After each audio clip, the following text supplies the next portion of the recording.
આ છે ગોતરકાના શિક્ષક પ્રાથમિક શાળાના. આજરોજ તેઓ વારંવાર દારૂ ફૂલ પીને આવે છે અને બેભાન આ રીતની પરિસ્થિતિમાં હોય છે. જોઈ લો મિત્રો, વારંવાર રજૂઆત કરતા તોય છતાં હજી તોય દારૂ વારંવાર પીને આવે છે.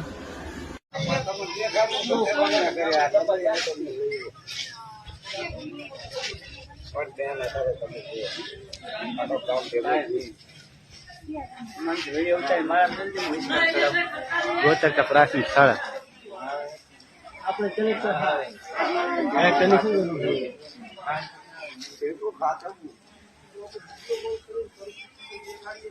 પિનાકી મધ્ય ભોજન ના આ કઈ નથી કહેતા. તમે વાયરલ ના કરતા બીજું કઈ નથી. દારૂ પી ગયો હે કોઈ નશાવાળી ટીકડી લીધી ને લાય ને પાણી રેડ આમ હમણાં ઉતરી જશે. રમકાય હોય પાણી